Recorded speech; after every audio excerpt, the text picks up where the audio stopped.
student, good evening. মই মেৰাজ ৰাজখোৱা স্বাগতম জনাইছোঁ সকলোকে পুনৰবাৰ মিছন SSLC আজি আমি 4.1 কালি য'ত এৰিছিলোঁ তাৰ পিছৰ পৰা আৰম্ভ কৰিম প্ৰথমতে দুটামান কথা কৈ দিওঁ তোমালোকক কালি কি হৈছে আমাৰ 400+ ভিউ আহিছে আৰু গোটেই ভিউখিনি আমাৰ নিজৰ ষ্টুডেণ্টে হয় যিহেতু আমি ইউটিউবত পাব্লিছ কৰা নাই ভিডিঅ'টো তো তোমালোকে চাইছা তোমালোকে ক্লাছ কৰিছা কিন্তু 250 মান ষ্টুডেণ্টে মোক হোমৱৰ্ক পঠিয়াইছে বাকীখিনি পঠোৱা নাই তো আজিৰ পৰা মই আশা কৰিম যিমান ভিউ আহে যিমানে ক্লাছ কৰা প্ৰত্যেকে যাতে হোমৱৰ্কখিনি কৰা তাৰ দ্বাৰা তোমালোকৰ নিজৰ লাভ হ'ব মোৰতো যিমান হোমৱৰ্ক আহে মোৰ টাইম যায় ন চেক কৰোঁতে চিন্তা কৰা 250 ষ্টুডেণ্টে কালি মোক হোমৱৰ্ক পঠিয়াইছে এটাই যদি 3টা পেজকৈ পঠিয়াইছে 750 পেজ মই চেক কৰিছোঁ দুটাকৈ পঠিয়ালোঁ 500 পেজ তো তাৰ পাছতো মই তোমালোকক জোৰ কৰিছোঁ কি কাৰণে তোমালোকৰ নিজৰ লাভৰ কাৰণে তো আৰু নেক্সট হোমৱৰ্কৰ ক্ষেত্ৰত এটা চেঞ্জেছ কৰিছোঁ আজিৰ পৰা যাৰ নাম এৰ পৰা আৰম্ভ হয় এমত খতম হয় ঠিক আছে ABC যিকোনো নামেৰে যদি আৰম্ভ হয় এমত খতম হয় প্ৰথম লেটাৰটো সেইখিনিয়ে মেথছৰ হোমৱৰ্কখিনিও জাকিৰ ছাৰক পঠিয়াবা তেওঁ আমাৰ মেথছৰ টিচাৰে হয় আৰু যিসকল ষ্টুডেণ্টৰ নাম এনৰ পৰা আৰম্ভ কৰি জেডত খতম হয় তেওঁলোকে মেৰাজ ছাৰ অৰ্থাৎ মোক পঠিয়াবা হোমৱৰ্কখিনি ঠিক আছে হোমৱৰ্কৰ ক্ষেত্ৰত এইটো ক্লিয়াৰ নেক্সট এটেণ্ডেঞ্চৰ ক্ষেত্ৰত এটা কথা কওঁ কাইলৈৰ পৰা যিহেতু গ্ৰুপত এটেণ্ডেঞ্চ হ'লে বহুত মেছেজ হৈ যায় চবৰে মোবাইলবোৰ ইমান হেভি নহয় হেং হৈ যায়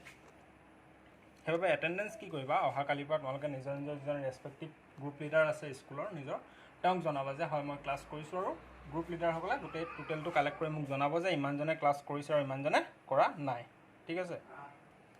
নেক্সট ইয়াতে এটা ইম্পৰ্টেণ্ট জাষ্ট মই নিজৰ ফালৰ পৰা এটা হেৰি লিখিছোঁ চোৱা maths is just a mind game nothing else মেথছটো এটা জাষ্ট সাধাৰণ মাইণ্ডৰ গেম হয় টান বুলিবলৈ একো নাই জাষ্ট কৰি গৈ থাকিলে ওলাই থাকে প্ৰেক্টিছটোৱে মেইন কথা সকলোৱে ৰেগুলাৰ প্ৰেক্টিছ কৰা হোমৱৰ্ক কৰা আজি আৰম্ভ কৰিম এক্সাৰচাইজ 4.1 কোৱাড্ৰেটিক ইকুৱেশ্যন প্ৰথমতে থুলমূলকৈ লিখি থৈছোঁ কালি যোনটো হোমৱৰ্ক দিছিলোঁ কুৱেশ্যন নম্বৰ 2 2 নম্বৰটো বহুতে কৰিছা যিসকলে কৰা নাই তেওঁলোকৰ বাবে কৰিব পৰা নাই তেওঁলোকৰ বাবে এইটো জাষ্ট শ্বৰ্টকৈ লিখি দিছোঁ মই দুটা লাইনত কি হৈছে দুটা ক্ৰমিক যোগাত্মক অখণ্ড সংখ্যাৰ পূৰণফল 306 বুলি কৈছোঁ তো আমি প্ৰথম অখণ্ড সংখ্যাত ধৰিলোঁ x তো দ্বিতীয় অখণ্ড সংখ্যাত ধৰিছোঁ x + 1 কেলৈ কৰিছোঁ ক্ৰমিক বুলি কৈছে যদি এটা 10 হয় আনটো 11 হ'ব এটা যদি 13 হয় আনটো 14 হ'ব এটা 21 হ'লে আনটো 22 হ'ব লাগিব হয়নে নহয় ক্ৰমিক কৈছে সেইটো কাৰণে এটা x হ'লে আনটো xতকৈ এটা ডাঙৰ হ'ব চ' এতিয়া চোৱা প্ৰশ্নৰ মতে যে হৈছে এই দুটাৰ পূৰণফল মানে এই সংখ্যাটোৰ পূৰণফল 306 কৈছে মানে এটা x আৰু এটা x + 1 দুইটা যদি পূৰণ কৰোঁ আমি ইকুৱেল টু 306 পাম x ক কৈছোঁ x স্কোৱাৰ x 1ক কৈছোঁ x মাইনাছ প্লাছ 306 পেলাইলে মাইনাছ 306 ইকুৱেল টু 0 এইটো আমাৰ কোৱাড্ৰেটিক ইকুৱেশ্যনৰ আহিত আনিব কৈছিলে হৈ গ'ল চোৱা ax square plus bx plus c equal to 0 আৰু here তো কমপ্লিট নাও মই 2 নম্বৰ 3 পৰা কৰাম এতিয়া তোমালোকক 3 নম্বৰ কুৱেশ্যনটো জাষ্ট এটা লাইন লিখি দিছোঁ গোটেইটো নিলিখোঁ কি কৈছে ৰামৰ মাৰ্ক তাতকৈ 26 বছৰৰ ডাঙৰ ৰামৰ মাৰ্কজন তাতকৈ 26 ইয়াৰ্ছ ডাঙৰ তাৰ পাছত কি কৈছে চোৱা কুৱেশ্যনত 107 নম্বৰ পৃষ্ঠা অনুশীলনী 4.1 কুৱেশ্যন নম্বৰ 2 3টো ঠিক আছে ৰামৰ মাৰ্ক তাতকৈ 26 বছৰ ডাঙৰ এতিয়া তেওঁলোকৰ বয়সৰ গুণফল মানে কি পূৰণফল আজিৰ পৰা 3 বছৰৰ পাছত 360 হ'বগৈ এতিয়া ৰামৰ বৰ্তমান বয়সটো আমি উলিয়াব লাগে কিন্তু আমাক ইয়াত বয়সটো উলিয়াব নাই কি কৈছে পৰিস্থিতিকেইটা অকল দ্বিঘাত সমীকৰণৰ আহিত প্ৰকাশে কৰিব কৈছে ইয়াত কথাটো কি কৈছোঁ ৰামৰ মাৰ্ক 26 ইয়াৰ্ছ ডাঙৰ বুলি কৈছে আৰু বয়সৰ গুণফল আজিৰ পৰা 3 বছৰৰ পাছত কিমান হ'বগৈ কৈছে তো 3 বছৰৰ পাছৰটো জনাৰ আগত আমি তেওঁলোকৰ বৰ্তমান বয়সকেইটা জানিব লাগিব হয়নে নহয় তো নেজানো ন এতিয়া কি কৰিম মেথছত নেজানিলে কোন আৰু আমি এক্সে আমাৰ সাৰথি হয়নে নহয় বেলেগ এক্স নুবুজিবা দেই তোমালোকে ক'ব নোৱাৰি ন ক্লাছ 10ৰ ষ্টুডেণ্ট বেলেগ বুজি পোৱা নি ধৰা হ'ল ৰামৰ বৰ্তমান বয়স হয়নে নহয় ধৰা হ'ল ৰামৰ বৰ্তমান বয়স ইজুকেল x বছৰ ক্লিয়াৰ ৰামৰ বৰ্তমান বয়স কিমান বুলি ধৰিলোঁ আমি x বছৰ তো ৰামৰ যদি x হয় এতিয়া এটাকে মাকৰ বৰ্তমান বয়স কিমান হ'ব বাৰু এনে মাক ৰামৰ ঠিক আছে মাকৰ বৰ্তমান বয়স ইজুকেল কিমান হ'ব মেথটো সদায় দেখি পাব লাগে চকুৰে ৰাম বুলি কোৱাৰ লগে লগে এটা তোমালোকৰ মনত ল'ৰা এটাৰ ফটো আহিব লাগে তেতিয়া কৰিব পাৰিব ভালদৰে এতিয়া তোমালোকক কুৱেশ্যনটোতে কৈছিলে যে ৰামৰ মাৰ্ক তেওঁতকৈ 26 ইয়াৰ্ছ ডাঙৰ 26 বছৰ ডাঙৰ বুলি কৈছিলে হয়নে নহয় তো ৰামৰ বয়স যদি x হয় মাকৰ বৰ্তমান বয়সটো কিমান হ'ব xতকৈ 26 এটা বেছি হ'ব x তো এনিথিং 5 বছৰ 10 বছৰ 15 বছৰ কিমান আমি নাজানো কিন্তু ৰাম যিমান হয় মাক কি হ'ব তাতকৈ 26 বছৰ এটা বেছি হ'ব ৰামৰ যদি প্ৰেজেণ্ট এজটো আমাৰ x হয় মাকৰ বৰ্তমান বয়স কিমান হ'ব x + 26 যদি ইংলিছ মিডিয়ামৰ কোনোবা আছে লিখা let the present age of Ram is x years therefore the present age of his mother is x + 26 ঠিক আছে এতিয়া নেক্সট আমাক কথাটো কি কৈছোঁ 3 বছৰৰ পাছতহে কৈছে বৰ্তমান বয়সৰ গুণফলটো নাই কোৱা কি কৈছে আজিৰ পৰা 3 বছৰৰ পাছত তেওঁলোকৰ বয়সৰ গুণফল 360 বছৰ হ'বগৈ এটাকে 3 বছৰৰ পাছত ৰামৰ বয়স কিমান হৈ যাব 3 বছৰৰ পাছত এই যোনটো ৰাম নামৰ ল'ৰা এটা আছে নাই তো ৰাম বনাই দিওঁ ঠিক আছে অলপ হাঁহি ফূৰ্তি হ'ব লাগে হয়নে নহয় তেতিয়া পঢ়িব লাগে এই ৰামটো যে ইয়াৰ ৰামৰ বয়সটো 3 years পাছত কিমান হৈ যাব বৰ্তমান যদি x আছিলে আৰু 3 বছৰত আহি কি বুঢ়া হৈ যাব আৰু এইজনে মাক তাৰ চুলিব অকণ দীঘল মাকৰ ঠিক আছে মাকৰ মানে ফূৰ্তি কৰা ভালকৈ পঢ়া খালি হা 3 বছৰৰ পাছত মাকৰ বয়সটো কিমান হৈ যাব মাকৰ অলৰেডি বৰ্তমান বয়স কিমান আছিলে x + 26 আছিলে আৰু তাৰ লগত বাঢ়ি যাব 3 years এটা therefore মাকৰ 3 বছৰৰ পাছত এজ হ'ব x + 29 3 years পাছত ৰামৰ এজ এইটো হ'ব মাকৰ এজ এইটো হ'ব এতিয়া আমাক প্ৰশ্নটোৱে কি কৈছে আমি প্ৰশ্নমতেহে যাম হয়নে নহয় প্ৰশ্নমতে আমাক এতিয়া কুৱেশ্যনটোত কৈছে যে তেওঁলোকৰ বয়সৰ গুণফল আজিৰ পৰা 3 বছৰৰ পাছত 360 হ'ব মানে 3 বছৰৰ পাছত তেওঁলোকৰ যোনটো এজ হ'ব দুটা মাক পিতেকৰ সেইটোৰ গুণফল মানে প্ৰশ্নমতে x + 3 আৰু হোল ইনটু কি হৈ যাব আমাৰ x + 29 এই দুটাৰ গুণফল কিমান বুলি কৈছে আমাক 360 বুলি দিয়া আছে 360 বছৰ এতিয়া আমি এইডোখৰক সলভ কৰি জাষ্ট কোৱাড্ৰেটিক ইকুৱেশ্যনৰ আৰ্হিত লৈ আহিলে আমাৰ কুৱেশ্যন সলভ x এ x ক কৰিলে কি হৈ যায় x² x এ 29 ক কৰিলে আমাৰ কিমান হ'ব 29x হয়নে নহয় +29x তাৰপিছত কি আছে আমাৰ +3 আছে +3x ক কৰিলে কিমান হ'ব +3x আৰু +3 এ 29 ক কৰিলে +3 × 27 ৰ 7 কৰিলে 2 3 × 6 হয় ন 2 8 87 = 360 এইটো আমাৰ ইকুৱেশ্যনটো আহিত আহিছে আৰু লাহে লাহে এতিয়া x² + 29 আৰু 3 এ কিমান হ'ব আমাৰ 32x + 87 - 360 = 0 now x² + 32x plus এইকেইটা যদি আমি মাইনাছ কৰোঁ কিমান হ'ব আমাৰ কিমান আছে 360 আৰু 87 আছে 10 ৰ 7 গ'লে 3 15 ৰ 8 গ'লে 7 আৰু 2 273 কিন্তু ডাঙৰটোৰ আগত মাইনাছ আছে কাৰণে -273 = 0 এইটো কুৱেশ্যন আমাৰ ইয়াতে খতম হ'ল কি কৈছিলে আমাক দ্বিঘাত সমীকৰণৰ আৰ্হিত প্ৰকাশ কৰিব কৈছিলে ax² + bx + c বা -c = 0 আৰ্হিত প্ৰকাশ কৰিব কৈছিলে মানে কোৱাড্ৰেটিক ইকুৱেশ্যনৰ আৰ্হিত এইটো হৈ গ'ল নাও এটা ইম্পৰ্টেণ্ট আৰু অকণমান টান হয় এইটো মাত্ৰ 5জন ষ্টুডেণ্টে কৰিব পাৰিছে 4 নম্বৰটো কালি বহুতে মোক 2-3টো কৰি দেখালে কিন্তু 4 নম্বৰটো কৰিব পৰা নাই মন দি শিকিবা 4 নম্বৰটো মই কৰাই দিম ন কুৱেশ্যন 4 টান আছে আকৌ কৈছোঁ মন দি শুনিবা আৰু মন দি বুজিবা ঠিক আছে কুৱেশ্যন নম্বৰ 4 তাহলে কি কৰিবা প্ৰথম যেতিয়া ক্লাছটো কৰি থবা ভিডিওটো ভালকৈ চাই পেলাই বুজি ল'বা কনচেপ্টটো তাৰপিছত বুজি পালাই নো কৰি পাৰিবা লাগিলে পিছত নিজে কৰিবলৈ চাবা ইয়াত কুৱেশ্যনটো কৈছে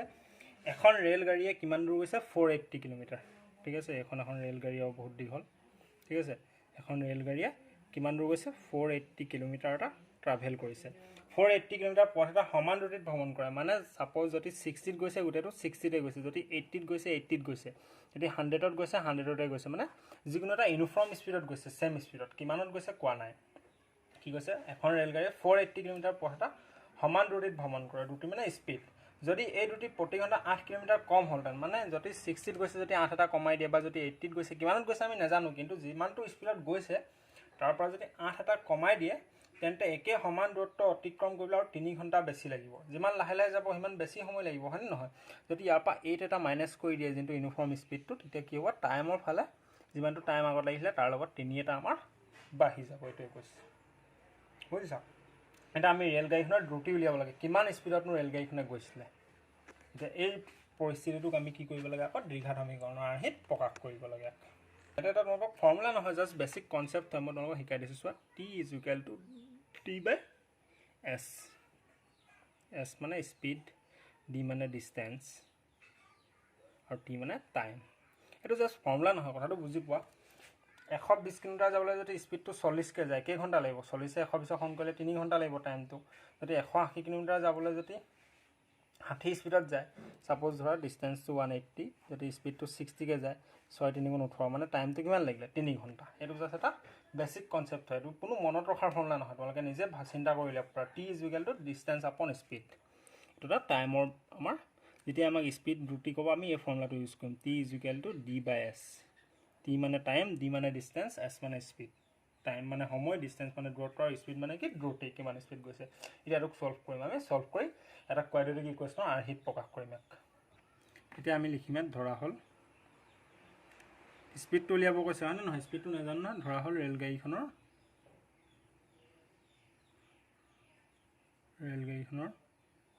দ্ৰুতিটোক ইংলিছত আমি স্পীড বুলি কওঁ হয়নে নহয় তো এছ বুলি ধৰি ল'ম ইয়াত s kilometre PH per hour মানে ঘণ্টাত এছ কিলোমিটাৰ যায় কিমানত যায় আমি নাজানো খালি এছ কিলোমিটাৰ পাৰ আৱাৰ ধৰিছোঁ ৰেলগাড়ীখনৰ স্পীড কিমান বুলি ধৰিছোঁ এছ বুলি ধৰিছোঁ আৰু দূৰত্বটো কিমান আমাক দিয়া আছে দূৰত্ব ইজুকেল কিমান 480 কিলোমিটাৰ ইয়াত তোমালোকক কুৱেশ্যনত দিয়া আছে দূৰত্ব 480 কিলোমিটাৰ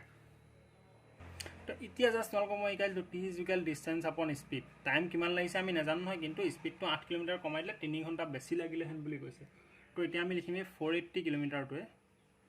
480 কিলোমিটাৰ যাবলৈ সময়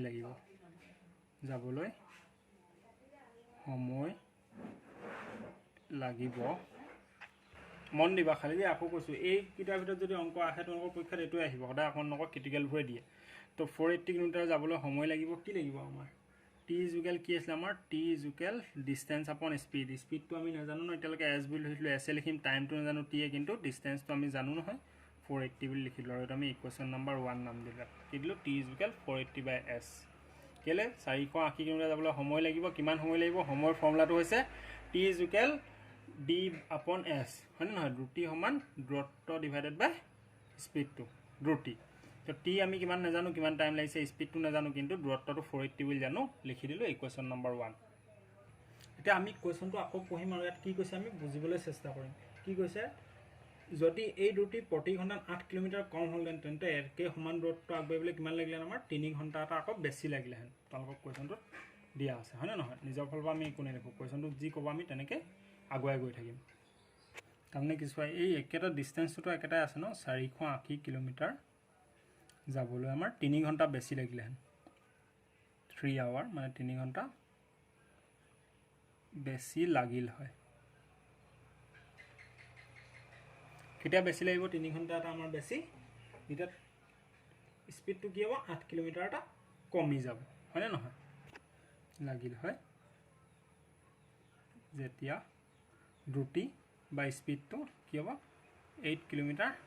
কম হ'লহেঁতেন যিমানটোত গৈছে এইটো নাজানো কিন্তু যিমানটোত গৈছে তাত কৈছে 8 কিলোমিটাৰ এটা কম হ'ল হয় তেতিয়া কি হ'লহেঁতেন আমাৰ 3 ঘণ্টা এটা বেছি লাগিল মানে আগত কি আছিলে আমাৰ T equal to 480 divided by S আছিলে হয়নে নহয় সেইটো আছিলে টাইম ইজুকেল টু ডিষ্টেঞ্চ আপন স্পীড ডিষ্টেঞ্চটো আমি জানো 480 এতিয়া কি কৈছে এই 3 ঘণ্টা টি প্লাছ 3 কেলে হ'ব 3টো কেলে যোগ কৰিছোঁ চোৱা 3 ঘণ্টা বেছি লাগিলেহেঁতেন বুলি কৈছে কেতিয়া বেছি লাগিব 480 ডিষ্টেঞ্চটো সমান থাকিব আৰু স্পীডটো কি হ'ব আগৰ যিটো স্পীড আছিলে তাতকৈ 8 কিলোমিটাৰ এটা আমাৰ কমি যাব t plus 3 equal to 480 divided by s minus 8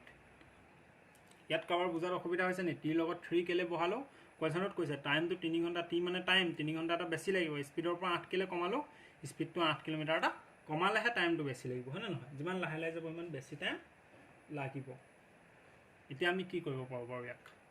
এতিয়া আমাৰ লগত এইটো আমি ধৰিছোঁ ইকুৱেশ্যন 2 আৰু এটা ইকুৱেশ্যন 1 আছে এই দুটাৰ লগতে আমি সলভ কৰিব লাগিব এই প্ৰথম যোনটো আমাৰ ইকুৱেশ্যনটো আছিলে ইয়াত টি ইজুকেল টু 480/s মানে এই টিৰ ভেলুটো আমি ইয়াত বহাই দিব পাৰোঁ নহয় হয় নহয় putting the value of T in equation 2 অসমীয়াত লিখা তোমালোকে যদি অসমীয়াত লিখা যে টিৰ ভেলু ইকুৱেশ্যন 2ত বহুৱাই পেলাই ইকুৱেশ্যন 2টো কি আছিলে আমাৰ টি প্লাছ 3 ইকুৱেল টু 480 আপন এছ মাইনাছ 8 তো টিৰ জেগাত কি লিখিম আমি এইডোখৰ লিখিম 480 ডিভাইডেড বাই এছ ঠিক আছে 480 ডিভাইডেড বাই এছ প্লাছ আকৌ কি আছিলে আমাৰ এইটো প্লাছ 3 আছে ইকুৱেল টু এই পাৰ্টটো আমাৰ ছেম থাকিব এইফালে 480 আৰু এছ মাইনাছ 8 এতিয়ালৈকে বুজাত কাৰোবাৰ অসুবিধা হৈছে নি এইটো t plus 3 equal to 480 divided by s minus 8 equation 2 আছিলে আৰু ইকুৱেশ্যন 2টোত কি কৰিম একৰ যোনটো আমাৰ আছিলে t equal to 480 divided by s সেই ভেলুটো বহাই দিম টিৰ জেগাত বহালোঁ 480 ডিভাইডেড বাই এছ প্লাছ 3 এইটো আছে as it is 480 divided by s minus 8 এইটো আমি এজ ইট ইজ কি কৰিলোঁ তলত নমাই লৈ গুচি আহিলোঁ এতিয়া ইয়াৰ তলত একো নাই মানে এক এটা আছে বুলি ধৰিছোঁ এই দুটাক আমি কমন ল'লোঁ এছক এবাৰ গ'ল আৰু এইটো কিমান হ'ব 1 × 480 কৰিলে 480 প্লাছ ইয়াত কি হ'ব ইয়াত এছ থাকিলে এছ × 3 কৰিলে কিমান হ'ব এছ × 3 পাম আমি ওপৰত যিহেতু ইয়াৰ তলত একো নাই মানে 1 এটা আছে 1 এছক কৰিলে 1 এছ হ'ব আৰু এছ × 3 কৰিলে এছ × 3 মানে 3s equal to 480 divided by s minus 8 এতিয়া কি কৰিব পাৰোঁ ইয়াক 480 প্লাছ এছ × 3 কৰিলে 3s তলত আছে কিমান আমাৰ এছ ইকুৱেলত 480 s minus 8 এতিয়া আমি এক কটা কৰি পূৰণ কৰিব পাৰোঁ কি কৰিব পাৰিম বৰ্তমানতে মন কৰাচোন নাও আমি কি কৰিম ক্ৰছ মাল্টিপ্লাই ঠিক আছে ক্ৰছ মাল্টিপ্লাই কৰি দিম তাৰমানে এইটো ইয়াৰ লগত পূৰণ হয় সমান চিনৰ দুফালে যদি আমাৰ ভগ্নাংশ থাকে ইয়াৰ তলৰটো ইয়াৰ ওপৰত লগত পূৰণ হয় ইয়াৰ তলৰটো ইয়াৰ ওপৰত লগত পূৰণ হয় মানে s minus 8 টো যোনটো আছে ই কাৰ লগত পূৰণ হ'ব 480 plus 3s equal to আৰু এই 480 টো কাৰ লগত পূৰণ হ'ব 480 into s টোৰ লগত পূৰণ হ'ব বুজি পাইছা এইবোৰ বেছিক কনসেপ্ট হয় তথাপি মই ভাঙি পাতি দেখুৱাই দিছোঁ s এ 480 কৰিলে আমি কিমান পাম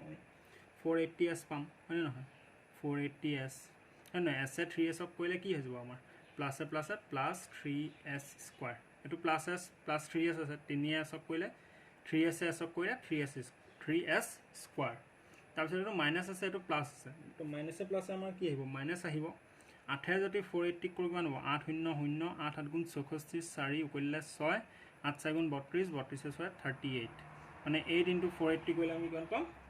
3840 আকৌ মাইনাস এ প্লাস এ মাইনাস 8 3 গুণ 24 24s equal to 480 into s কৰিলে কিমান পাই যাম আমি 480s এটা কালি যিখিনি ক্লাস কৰিছিল একনিক মই কৈছো সমান চিনৰ দুই পাৰে সেম সাইনত মানে প্লাস এ কাট খায় সমান চিনৰ ইপাৰে ইপাৰে থাকিলে মাইনাস এ কাট খায় 480s মিলি আছে এক ৰাখি লাভ নাই আৰু দুটা কাটি দিলো আমি তো কাটি দিয়াৰ পিছত আমাৰ বাকি কি আছে ইমপ্লাই হু কিছুমান দিবল থাকি গৈছে হা তোমালোকে দি যাবা 3s স্কয়াৰ আছে আমাৰ 3s স্কয়াৰ minus 24s তো আগত লৈ আহো যেহেতু ax স্কয়াৰ প্লাস bx ইয়াৰ লগতে ভেৰিয়েবল আছে আৰু লাষ্টৰ আমাৰ ভেৰিয়েবল নাথাকে হয় নহয় 24x s minus 3840 আৰু ইকুৱেল টু 0 এটো সো আমাৰ এটা দ্বিঘাতৰ আহিত আহি গল হয় নহয় 3s square minus 24s minus 3840 equal to 0 এটা এপছনে গুটেই ইকুৱেশনক তিনিয়ে কটাকটি গৈ আছে যদি কটাকটি গৈ থাকে আমি এক্সামত ইমানটোৰ a ইনটু কাটি দিম এটা তোমালোকে এটা কথা ভাবিব পৰা যে স্যাৰ তিনিয়ে তিনি হৰণ যায় জানিলো 24 হৰণ যায় এই সংখ্যাটোক জানো তিনিয়ে হৰণ যাব হে বস্তুৰ ৰকম তিনিয়ে কোনবোৰ সংখ্যা হৰণ যায় এটা সংখ্যাৰ এই নাম্বাৰ কিটা যোগ কৰি যদি তাক তিনিয়ে ডিভাইড হয় তেতিয়া সংখ্যাটো তিনিয়ে হৰণ হয় সো কি আছে 3 + 8 + 4 + 0 8 নে 11 11 আছে কিমান হ'ব 15 লগত 0 কৰিলে 15 এই নাম্বাৰ কিটা যদি নিজৰ মাজত যোগ কৰি যদি তিনিয়ে হৰণ হয় যোগফল 15 টোক তিনিয়ে হৰণ হ'ব না 3 5 গুণ 15 তেন্তে গোটা নাম্বাৰটোক তিনিয়ে হৰণ হয় এটা ডাঙৰ নাম্বাৰক তিনিয়ে হৰণ হয় নহয় তোমালোকে কেনেকৈ প্ৰুফ কৰিব পাৰা সংখ্যাটোৰ নিজৰ মাজতে ডিজিট কিটা যোগ কৰি যেটো সাম পাবা হেতুক যদি তিনিয়ে হৰণ হয় তেন্তে নাম্বাৰটোক তিনিয়ে হৰণ হ'ব যদি 15 নাপায় 16 17 টকা পালন তিনিয়ে হৰণ নোযোৱা তেতিয়া এই সংখ্যাটো হৰণ নগলে এতিয়া আমি গম পালো যে তিনিয়ে সংখ্যাটো হৰণ যাব নাও প্ৰায় ইয়াত আমাৰ হৈ গল আৰু লাষ্ট অকমান কাম বাকি আছে সৰু কৰি দিও তিনি যদি কমন লয়াত কি হ'ব s স্কয়াৰ হয় নহয় তিনি আমি কমন লৈছো s স্কয়াৰ গুড ইকুৱেশনটো লিখিলো 3s square minus 24s minus 3840 equal to 0 3s অক কৰিলে কি হ'ব আমাৰ s স্কয়াৰ তিনিয়ে 24 কেবা যাব 8 বাৰ 8s 3 গুণ 24 minus 3 টো কেবা যাব 3 গুণ 3 হয় না 8 ক যাব দুবাৰ 3 2 গুণ 6 2 বাকি 24 3 গুণ 24 শূন্যটো বহি যাব আৰু ইকুৱেল টু 0 ডিভাইডেড বাই 3 টো এফলে পূৰণত আছে এফলে গলে হৰণত হৈ যাব মানে s square minus 8s minus 1280 equal to 3 শূন্য হৰণ কৰিলে 0 পাম আমি এটো আমাৰ হৈ গল আমাক জাস্ট দ্বিঘাতৰ আহিত প্ৰকাশ কৰিব কৈছে সলভ কৰিব কোৱা নাই এতিয়া আমাৰ 4.1 অলৰেডি কমপ্লিট হ'ল 4.2 ত মুভ কৰিম ইয়াত যদি কাবাৰ কিবা বুজিব অসুবিধা হৈছে মূলত পাৰ্সোনালি কানেক্ট হ'বা আৰু বুজি পোৱা নপায় না আৰু যি অসুবিধা থাকে তোমালোকে মোক জনাবা ঠিক আছে কিবা বলে স্যাৰ বুজি পোৱাৰ অসুবিধা হৈছে সাউন্ডটো কমকৈ আহিছে বা যেনেকুৱা জিন ইমান লাইভ পঢ়োৱা নহয় যে এটো কাৰণে কিবা প্ৰবলেম থাকিব পাৰে তোমালোকে যেতিয়া প্ৰবলেমবোৰ ক'বা তেতিয়া আমি ইমপ্ৰুভ কৰিবলৈ চেষ্টা কৰিম ইয়াতে চোৱা এতিয়া যদি আমাক এটো কলেহেঁতেন লগতে সমীকৰণটো সমাধান কৰিবলৈ আমাক কোৱেশ্যনটো আমি ৰেলগাড়ীখনৰ দ্ৰুতি উলিয়াব লাগে দ্ৰুতি কিমান ধৰিছিলো বাৰু আমি ইয়াত ধৰা হল ৰেলগাড়ীখনৰ দ্ৰুতি s বুলি ধৰিছিলো এতিয়া এই ইকুৱেশ্যনটো সলভ কৰিলে আমি s ৰ ভ্যালুটো পাই যাম হয় নহয় পাম না নাপাম s টো পাই যাম আৰু কি আছে চোৱা কালি তোমালোকক কৈছিলো এটা দুইটা যেতিয়া মাইনাসত থাকে আমাৰ ভ্যালু এটা পজিটিভত লা এটা মাইনাস নেগেটিভত লা নেগেটিভটো আমি বাদ দিম যেহেতু s cannot be negative হয় নহয় স্পিডটো নেগেটিভত হ'ব জানো তো যেটো পজিটিভ হয় আমি হেতু ৰাখিম এক সলভ কৰি আমি এটা আনসাৰটো উলিয়াব পাৰিম এতিয়া আমি 4 পইণ্টত হেতুৱে কৰিম কেনেকৈ এটা দ্বিঘাত সমীকৰণ সমাধান কৰিব লাগে কিন্তু উৎপাদকীকৰণ পদ্ধতি কৈছে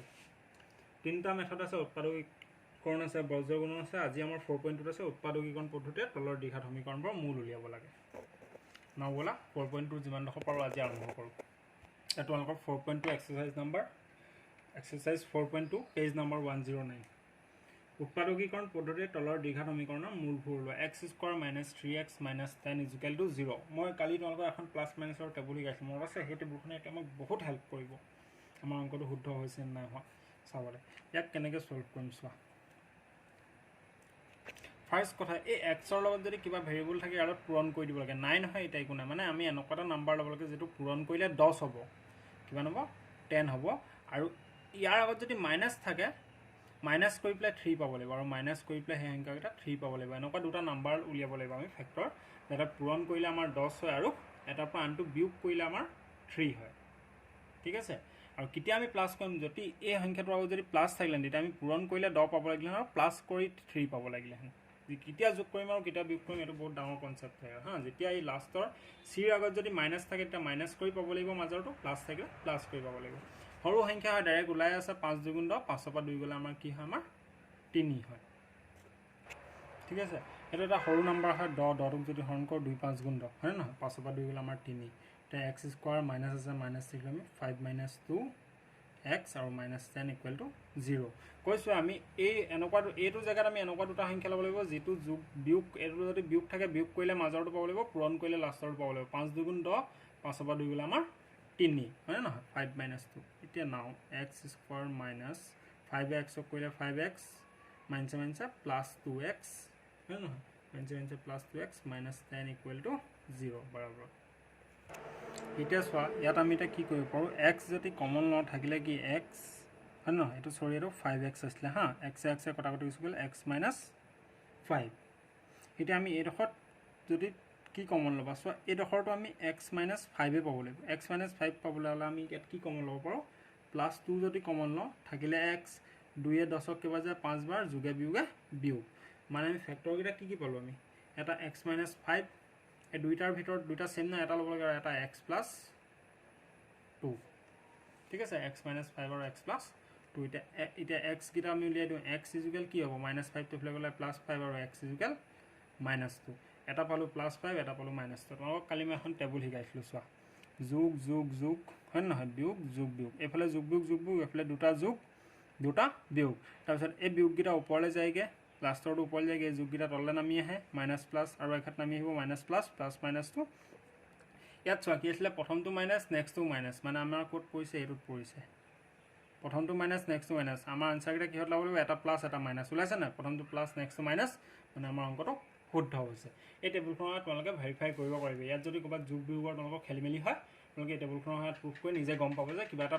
ভুল হৈছে তোমালোকে ৰিভিউ কৰি পাবা কিমান দেৰি লাগিলে এনেকৈ জাষ্ট লিখিলোঁ যোগ যোগ যোগ বিয়োগ যোগ বিয়োগ বিয়োগ বিয়োগ বিয়োগকেইটা ওপৰত লিখি দিলা plus plus minus plus plus minus practice থাকিলে খুব সোনকালে হৈ যাব দুইটা মাইনাছত আছিলে আনচাৰকেইটা পজিটিভ আৰু নেগেটিভত ল'ব লাগে ওলাইছে মানে আমাৰ অংকটো কাৰেক্ট হৈছে ইয়াৰে কি হ'ব এতিয়া 2 নম্বৰটো তোমালোকৰ হোমৱৰ্ক দিছোঁ 2x² + x - 6 কি আছে 2x² + x - 6 = 0 এই দুইটোৱে 6 লগত পূৰণ হৈ যাব মানে এনেকুৱা এটা নাম ফেক্টৰ বনাব লাগিব 12 পূৰণ কৰিলে 12 পাব লাগিব এটা পৰা আনটো বিয়োগ কৰিলে কি পাব লাগিব x মানে 1 পাব লাগিব এইটো হোমৱৰ্ক থাকিলে সকলোৱে কৰিবা যিমান ভিউ আহে সকলোৰ পৰা পাম বুলি মই আশা কৰিলোঁ আজি হা হোমৱৰ্ক থাকিলে আৰু কেনেকৈ দিবা কৈছোঁৱে এৰ পৰা এমৰলৈকে যাৰখিনি নাম আছে সেইখিনি জাকি ছাৰক পঠিয়াবা ঠিক আছে আৰু এনৰ পৰা যোনখিনি জেডলৈকে যোনখিনি এলফাবেটৰ যোনখিনি ষ্টুডেণ্ট আছে মোক পঠিয়াবা আৰু এটেণ্ডেঞ্চটো কাইলৈৰ পৰা কাক দিবা নিজৰ নিজৰ ৰেচপেক্টিভ গ্ৰুপ লিডাৰ কোনোবাই যদি গ্ৰুপ লিডাৰ এতিয়ালৈকে বিচাৰি পোৱা নাই মোৰ লগত কানেক্ট হ'বা মই জনাই দিম তোমাৰ গ্ৰুপ লিডাৰক নাম্বাৰ দি দিম 3 নম্বৰটো ৰুটত আছে কাইলৈ কৰাই দিম আজিলৈ সামৰিছোঁ গাইজ যিমানতে যদি ক্লাছটো কৰি ভাল লাগিলে এটা লাইক কৰি দিবা আমাৰ ভাল লাগে আকৌ নতুন নতুন অকণমান কষ্ট কৰি তোমালোকৰ বাবে ইজি মেথডত উলিয়াই আনিবৰ কাৰণে আৰু লগৰবোৰৰ মাজত যিমান পাৰা তোমালোকে শ্বেয়াৰ কৰি দিবা হা সকলো ল'ৰা ছোৱালীয়ে পঢ়ক ধুনীয়াকৈ ক্লাছটো হওক যিমান অসমৰ ষ্টুডেণ্ট আছে ভাবোঁ সকলোৱে যাতে পঢ়ক ক্লাছটো বাই লগ পাম আকৌ পুনৰ এটা নতুন ক্লাছত